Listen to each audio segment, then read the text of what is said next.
Euslen metodologia lan munduan aplikatzen dugun lan modu bada, oinarritzen da erabaki kolektibotan. Kolektibo batek erabakitzen du esperientzia bat egitea. Esperientzia hori egiteko behar da kide guztiek euskara ulertzea. Hori da ezinbesteko baldintza. Eta giro horretan taldeak aukeratzen ditu 2-3 pertsona eusle lan egingo dutenak, eta horiek kide guztiekin, egoera guztietan euskaraz egingo dute, gainontzeko kide guztiek euskaraz ulertzen dutelako. Eta esperientzia hori 2 hilabetean eginda, normalean euskararen erabilera hizkuntza ohituretan aldaketak sortzen dira bai. Euskaraldian oinarria ez da izango erabaki kolektibo bat. Izango da erabaki personala. Persona bakoitzak erabakiko du nola hartuko duen parte. Belarriprest bezala edo ahobizi bezala. Baina bi figurek osatzen dute osagarritasun bat egiten dute bien artean. Belarriprestak esaten du, nik euskaraz ulertzen dut, nerekin euskaraz egin dezakezu. Gainera oso ongi hartzen dut, euskaraz egiten badidazu. Eta beste batzuk parte hartuko dute ahobizi bezala, eta ahobiziek hitza ematen dute, konpromiso hartzen dute, euskaraz ulertzen duten guztiekin euskaraz egingo dutela.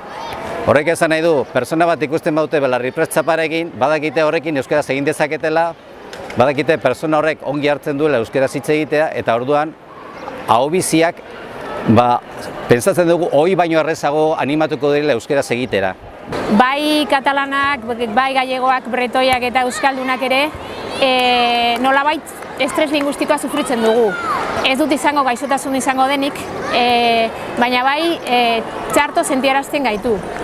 Horrek esan nahi du, psikologia aldetik edo interbentzio aldetik baita ere zerbait egin dezakegu psikologoak hori hobetzeko edo hortaz lantzeko. Eta hori izango zen gure ekarpena, izango zen tresnak sortzea, baliabideak azaltzea eta komunikatzea hiztun hori euskaraz mantentzeko. Azken finean, estres linguistiko hori sortzen da aurrean daukagun pertsona ez dakigu zen hizkuntzetan egingo du edo kapaza den edo gai den egiteko. Orduan, erabakitzeko sistematikoki jarrera hori nekatzen gaitu. Horren aurrean oso ideia polita, bikaina da euskaraldiaren sormena, ez? Ahobizi eta belarriprestak nabarmentzea txapate baten bidez, hiztun azken finean nekea hori murrizteko, ez?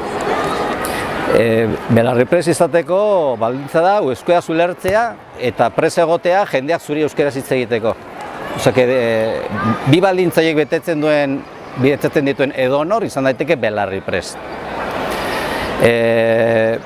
Ahobizi izan daiteke nolabait ausardi puntu gehiago daukana eta bera konpromiso hartzen duen 11 egunez bere hizkuntza ohiturak astintzeko. Egia da, esperientzia batzuk egin dira hainbat herritan, baina esperientzia horiek atomizatuak izan dira. Zure herrian egiten duzu eta kito.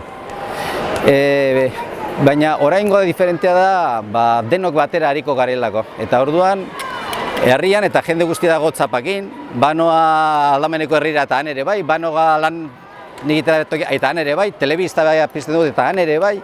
Eta nun nahi, nolabait, ideia da euskarari eremu homogeneo bat ematea, Euskal Herrian eremu homogeneo bat, nun euskaraz egin nahi duen pertsona batek, egin dezaken euskaraz, nun nahi.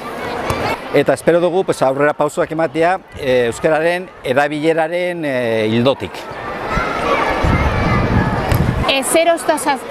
Erosotasun hori landu behar da. Ez da hain erreza, azken finean egoera normala ez daukagulako hiztun moduak, gutxitua gaude, baina landu behar dugu eta entrenamenduarez bidez, kirolan bezala, azkenean lortzen duzu nolabait normal jokatzea eta aritzea arazorik gabe, ez? Eroso.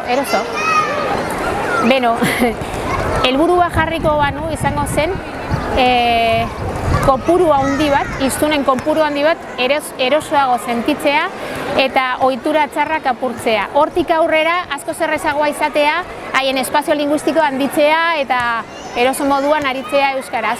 Horrek ekarriko zuen iraultza bat, noski, ze armairutik irtetzen zarenean, hizkuntza moduan, hiztun moduan, nabarmentzen da euskaraz hitz egin dezakezu, efektu espansioa bihurtzen da, bai zu besteo bak hiztun guztiak egiten badugu euskara, komunikatzeko aukera baldin badago, oztopori gabe, orduan euskararen presentzia erraldoi izango zen, anormaldatasun hori apurtuko zen, eta hortik aurrera izango zen asko errazagoa hori, normalizan, ez?